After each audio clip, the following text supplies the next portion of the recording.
नमस्कार। आज हम लोग बात कर रहे हैं नूह में हुई हिंसा की। और नूह में हुई हिंसा की बात सुनते ही आपके दिमाग में शायद सबसे पहले ये आएगा कि इस हिंसा पर काफी बातें तो हो चुकी, घटनाएं किस क्रम में हुई थी, क्या क्या हुआ, पुलिस के बयान क्या थे, जनता का पक्ष क्या था, पीड़ित लोगों ने क्या बताया और जिन पर कार्रवाई हुई, अभी जो बुलडोजर चल रहा है वो कैसा चल रहा है। इस सारी बातों का अब क्या मतलब निकलता है, क्योंकि ये सारी बातें तो पहले की जा चुकी हैं। कोई ना कोई चैनल, कोई ना कोई यूट्यूब पर आने वाला व्यक्ति, कोई पत्रकार और कई बार तो टीवी चैनल भी इस बारे में विस्तार से चर्चा कर चुके हैं। तो फिर क्या वजह है कि इसी बात को फिर से दोहराया जाए।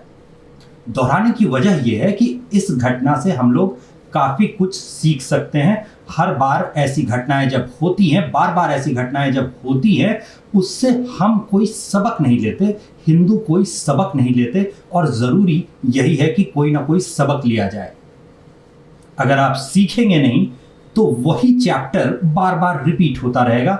लाइफ के साथ, जीवन के साथ ये एक अच्छी बात है। और अच्छी बात यह है कि जीवन ऐसा शिक्षक है जो अपना सबक तब तक दोहराता रहता है जब तक आप वो सबक सीख न जाए। हिंदुओं के लिए ये सबक पिछले कम से कम 1000 वर्षों से बार बार लगातार दोहराया जाता है। और हिंदू हैं कि इस घटना से या ऐसी घटनाओं से सबक लेने को तैयार नहीं होते। सबसे पहले सबक क्या लेना है, इसके लिए आप खट्टर साहब का ये बयान देखिए। हर व्यक्ति की सुरक्षा पुलिस के द्वारा करना संभव नहीं होता। हर व्यक्ति की सुरक्षा पुलिस के द्वारा करना संभव नहीं होता।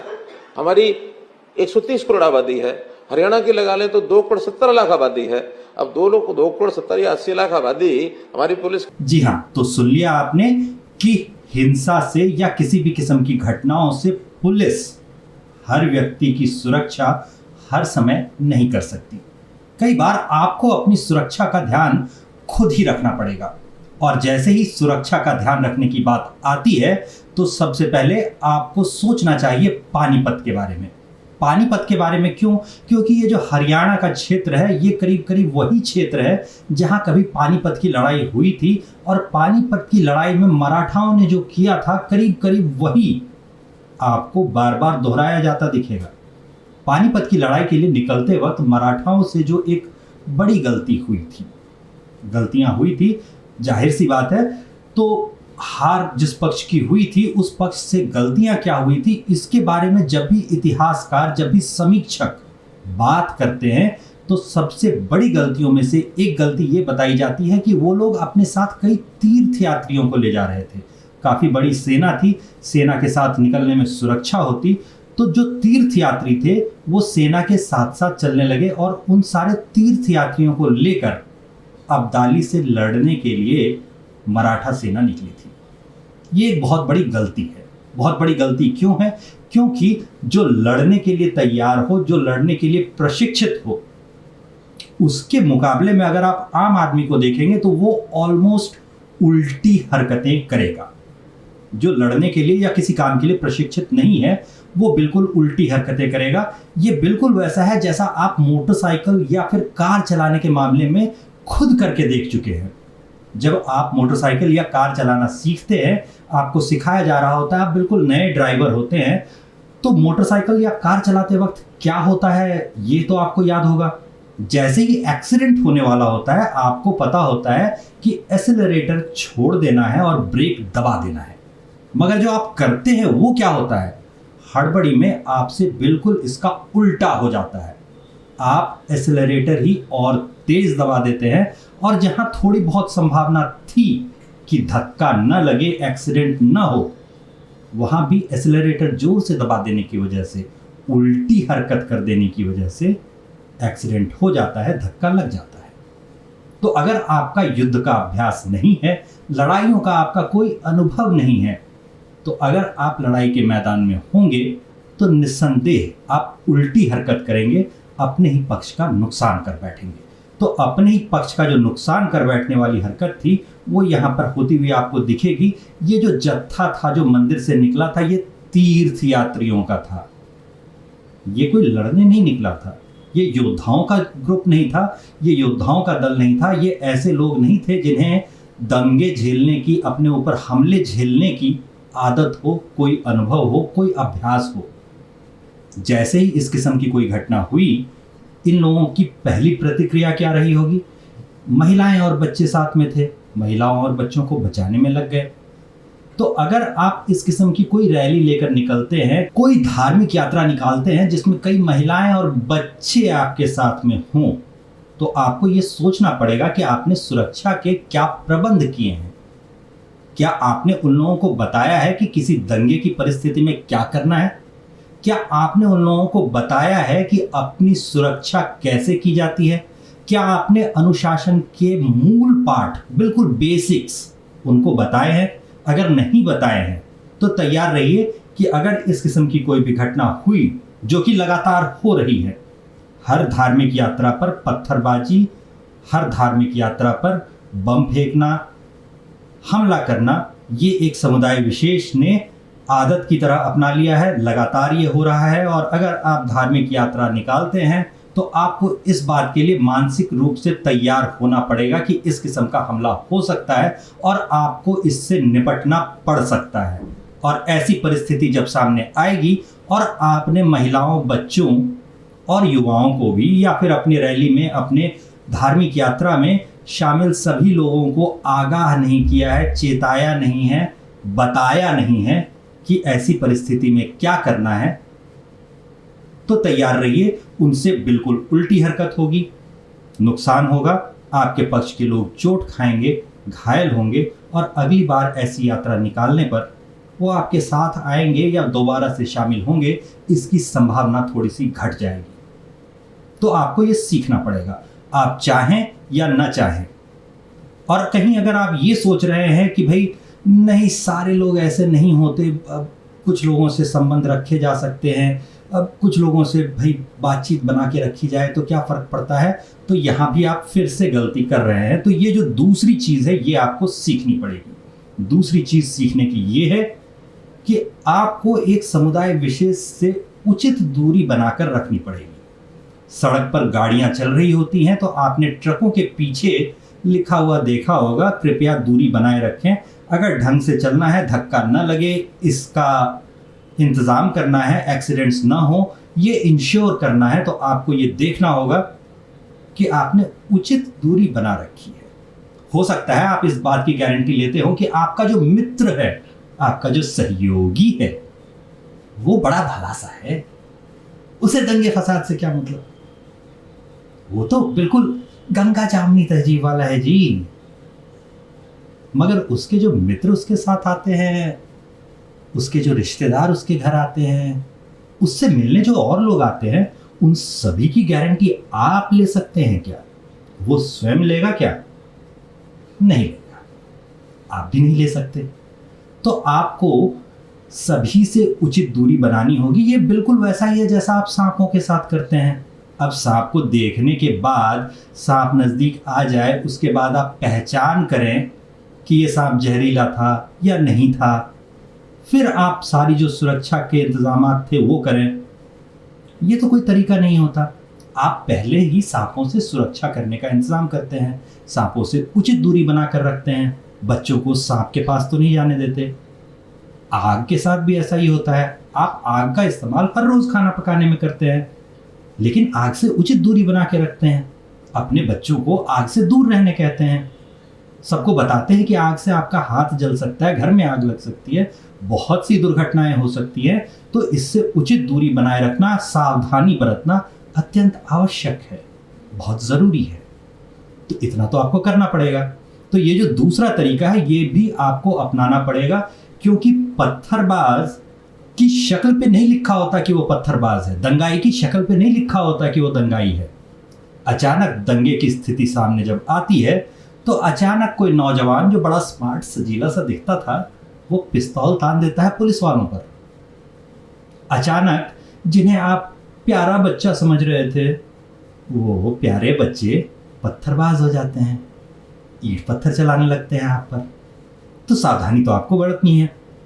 तो पूरे के पूरे समुदाय से ही दूरी बना के रखिए। इसके अलावा आपके पास कोई उपाय नहीं है। यहीं पर फिर बात आती है हलाल की। हलाल एक ऐसा इकोसिस्टम है जिसकी वजह से आर्थिक जो फायदे होते हैं वो सारे के सारे एक ही समुदाय को जाते हैं। तो जब आप आर्थिक व्यवहार कर रहे हो, कोई लेन देन का काम कर रहे हो, कुछ खरीद रहे हो, कुछ बेच रहे हो, तो उस वक्त आपको भी सोचना होगा, आपको ये समझना होगा कि जो आप खरीद रहे हैं या फिर जो आप बेच रहे हैं उससे आपके ही पक्ष को फायदा हो रहा है या कहीं शत्रु पक्ष को फायदा जा रहा है। जब तक आपके दिमाग में ये शत्रु बोध स्पष्ट नहीं होता तब तक आपको इस किस्म की घटनाएं झेलनी पड़ेगी। अपना पक्ष और विपक्ष, इन दोनों को आपको पहचानना होगा, आपको समझना होगा। गंगा जामनी तहजीब की बातें जो होती है ना, वो सिर्फ बातें हैं। पिछले 1000 सालों से उन्होंने हमला करना बंद नहीं किया है, लगातार हमले जारी हैं। और आप विश्व का संभवतः इकलौता ऐसा देश है जो उनके हमले पर हारने के बाद काफ़ी साल काफ़ी इलाकों में उनका शासन रहा, इसके बाद भी विरोध प्रदर्शन करते रहे, लड़ाइयाँ लड़ते रहे। आपके साइड से, आपके पक्ष से कई लोग मारे गए और उसके बाद भी आपने आज़ादी पाली। पाकिस्तान जैसा हिस्सा आपको छोड़ना पड़ा, बांग्लादेश आपको छोड़ना पड़ा, लेकिन फिर भी भारत का एक बड़ा भूभाग जो है वो अभी भी सेक्युलर है, हिंदुओं का है। और चूंकि हिंदुओं का है इसीलिए सेक्युलर है। अगर आप सोचते हैं कि धर्म परिवर्तन से कुछ नहीं होता, डीएनए तो सेम है जी, तो अपनी गलतफहमी को सुधारिए। जैसे ही धर्म परिवर्तन होता है वैसे ही राष्ट्र परिवर्तन भी हो जाता है। आप पाकिस्तान के मामले में, बांग्लादेश के मामले में 1947 में ये देख चुके हैं, 1990 के दौर में कश्मीर में यही होता हुआ आप देख चुके हैं, और इसके बाद भी सदियों रहा है दुश्मन दौरे जहां हमारा गाते हुए ये कहना चाहते हैं कि भाई हमारा कोई नुकसान नहीं हुआ या हमारा कोई नुकसान कर ही नहीं सकता। कैसी गलतफहमी में जीते हैं। 1/3 हिस्सा अपने देश का आप गंवा चुके हैं, क्या और हिस्सा गंवाना चाहते हैं? नहीं ना। अगर नहीं गंवाना चाहते तो आपको सीखना पड़ेगा और आपको हलाल सिस्टम को ना कहना पड़ेगा। आर्थिक व्यवहार आप किस पक्ष के साथ कर रहे हैं और किस पक्ष के साथ आपको बंद करना है, ये आपको समझना पड़ेगा। तो ये थी 3 जरूरी बातें। पहली जरूरी बात कि दंगों में क्या होता है, कैसे दंगों में अपना बचाव किया जाए, इसे आपको समझना होगा। दूसरी बात कि आप दोस्ती किससे रख रहे हैं, किससे आपको दोस्ती नहीं रखनी चाहिए, ये बात आपको समझनी पड़ेगी। किस पक्ष से उचित दूरी बनानी है ये आपको समझना होगा। और तीसरी सबसे ज़रूरी बात कि आर्थिक व्यवहार में दूरी बनाए रखना, हलाल से दूरी बनाए रखना आपके लिए बहुत ज़रूरी है। और आप ये सोच रहे हैं कि हलाल सिस्टम से आपको कोई फ़र्क नहीं पड़ता क्योंकि आप तो शाकाहारी हैं जी, तो एक बार अपने शाकाहारी भोजन के पैकेट्स को ध्यान से देखिए। अगर मिठाई के पैकेट्स पर शाकाहारी होने के बावजूद, मिठाई तो शाकाहारी होती है ना, तो शाकाहारी होने के बावजूद अगर हल्दीराम और दूसरे ऐसे पैकेट्स पर हलाल का सर्टिफिकेशन होता है और ये सर्टिफिकेशन मुफ्त में नहीं आता, इसके लिए किसी संस्था को लाखों लाख रुपए का भुगतान किया जाता है, तो फिर आप कैसे कह सकते हैं कि आपको हलाल से फर्क नहीं पड़ता? हलाल की बात शुरू करते ही अगर आप शाकाहारी और मांसाहारी की बहस में पड़ रहे हैं तो आप मूर्ख हैं। जी हाँ, शुद्ध हिंदी के शब्दों में समझिए, आप मूर्ख हैं अगर आप शाकाहारी और मांसाहारी की बहस में पड़े हुए हैं। आपको पहले बाहर के शत्रुओं से यानी हलाल सिस्टम से निपटने की ज़रूरत है।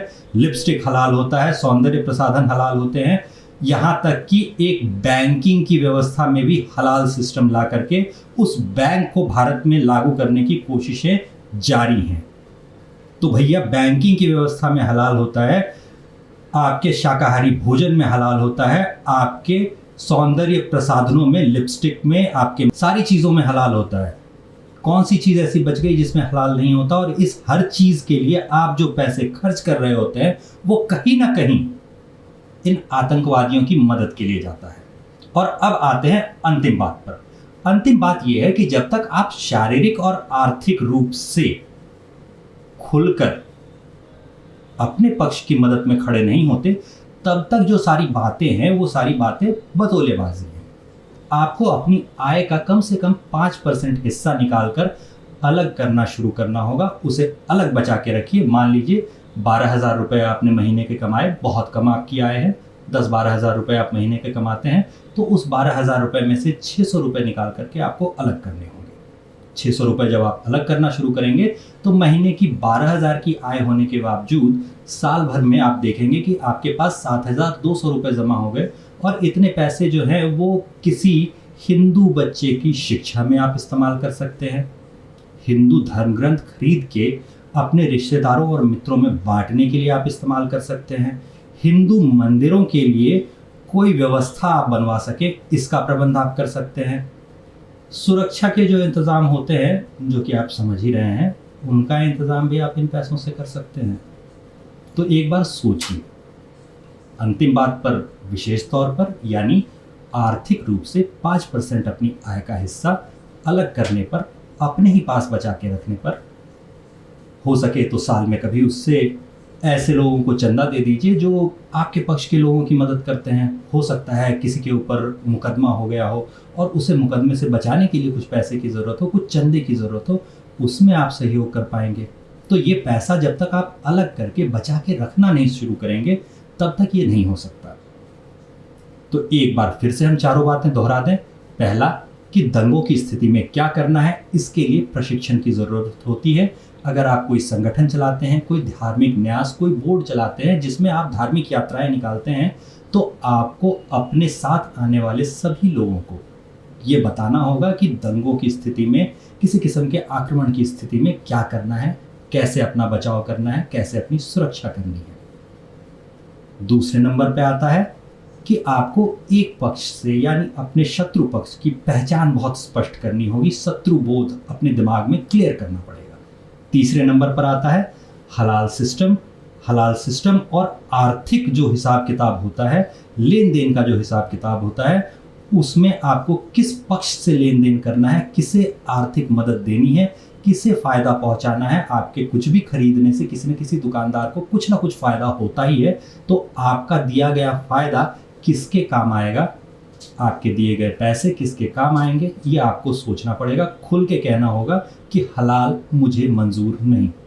और चौथा और अंतिम, अपने खुद के पास अपनी आय में से कुछ हिस्सा 5%, मात्र 5% बचा के अलग करना होगा, हर महीने करना होगा। जब तक इतना अनुशासन आप नहीं दिखाते, तब तक ये घटनाएं जारी रहेंगी और जीवन की आदत होती है। जो सबक आप नहीं सीखते, वो सबक बार बार दोहराया जाता है। ये सबक भी बार बार दोहराया जाता रहेगा जब तक आप इससे सीख नहीं जाते। धन्यवाद।